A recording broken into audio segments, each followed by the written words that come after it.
yung anak ko, cosplayer talaga siya. Nung sinama ko, binibili ko siya ng ticket, kasi may mga barkada niya. Nung pumunta ko sa mga events, shoot ko lang. Yan, parang okay ito ah. Kaya, siyempre, parang ako pumunta sa fantasy niya. Yun isipan ko, mas okay yung cosplay. Kaya ginawa ko na lang, nag-cosplay na lang ako. Na-enjoy din ako, tapos nag-viral ako. Yun, nakilala lang ako buong cosplay community. Yan. Pati yung costume ko, nag-iba na classic eh. Nakilala na ako ng Admiral Pita, Captain, cosplay legend, classic. So para ikaw din pala ay accidental cosplay. Yes. We will dwell more into that. I'll ask you too, no? Ikaw, are you also a cosplayer by nature or napa-cosplay ka dahil kay Oscar? Actually, mag-year po kami ni Sir Oscar na nag-start mag-cosplay and ayun, nakasabay ko rin siya sa Cosmatsuri no. Nakita ko na siya noon nung naka-cosplay din ako and ayun, cosplayer din ng Anong first impression mo na nakita mo siya? Actually, anong first impression ko sa kanya? Nagsa-stand out siya. Ay, hindi siya pinapansin lang, pero nagsa-stand out siya. Ay, yung parang energy niya, yung parang tuwa niya na nandun siya, yun, nag-stand out siya. Yun ang Angel. Actually, same year natin po. Magkakasabay po kami doon sa Cosmatsuri din po. Nakita ko rin po doon si Sir Oscar, like madal lang, pero nakakuha niya rin po yung attention ko that time na, uy, ang angas tatay nag-cosplay. Ganun, parang ganun din po yung first impression ko. So, kaya ako sinama si Azrael kasi yung tabi kasi cosplay in the Philippines. Yung baga para sa akin, ayoko pagkita din. Sa experience of cosplay in the Philippines, Azrael is someone na nauna ka sa akin na nakakita how cosplay evolved in the Philippines.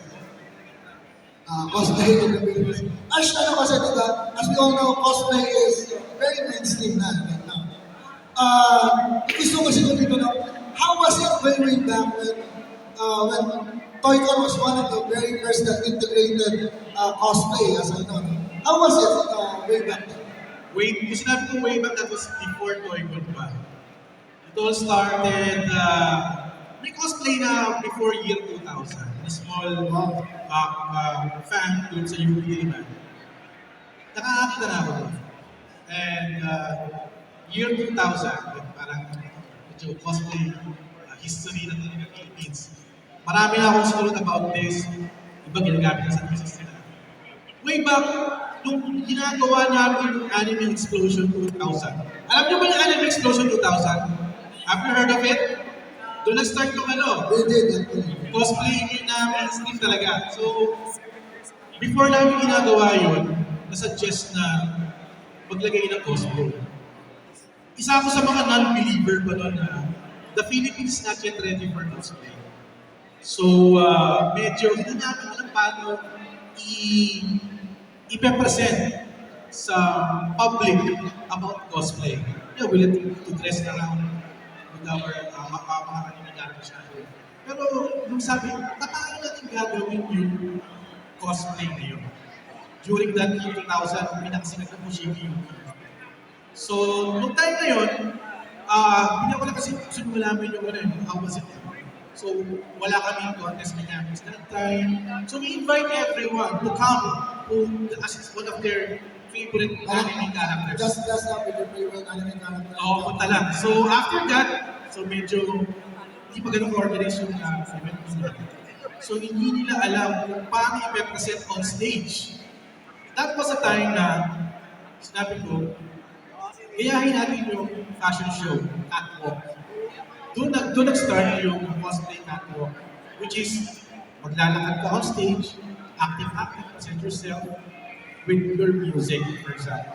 Pero noong time na nun, walang music na swap. Kasi last minute hindi ako nakikita sa mga organizers So sabi ko, gawin natin catwalk instead na... Saka wala pang YouTube, walang social Wala pa. Wala Wala pa.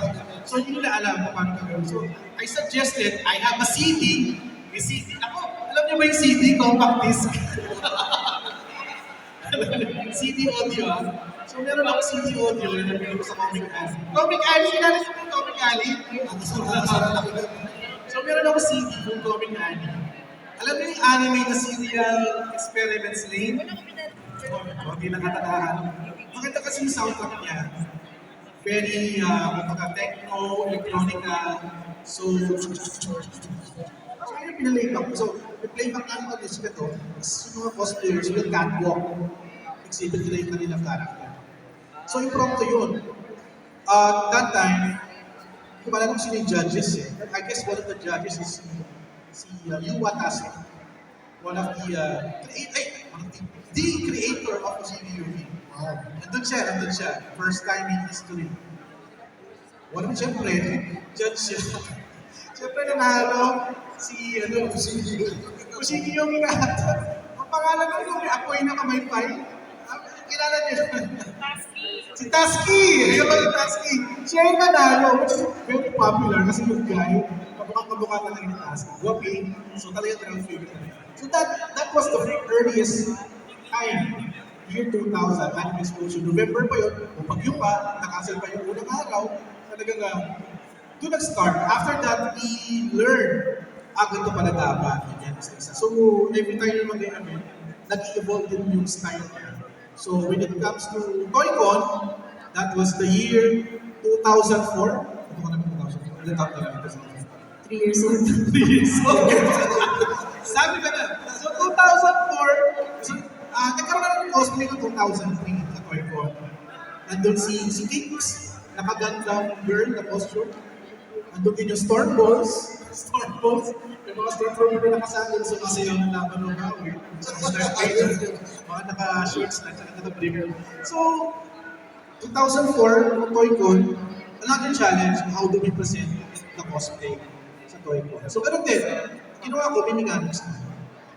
May mechanics na kami na foreplay, which is, natutuwa naman ako na other events replicate what we do. Tuwa naman kami kasi gusto namin mag-grow yung community. So after that, cosplay continues to evolve. May mga sarili ng performance, may mga skit. Doon, nagpunta kami, nagkaroon ng mga skit. Dati walang skit eh. Tuwa kami, uy, yung mga skit na, may drama. Para namin, ganun na, may drama na. So nagbabago na. After that, nagkaroon na ng group cosplay, which is much more fun kasi talagang lumaki yung kanilang creativity to present.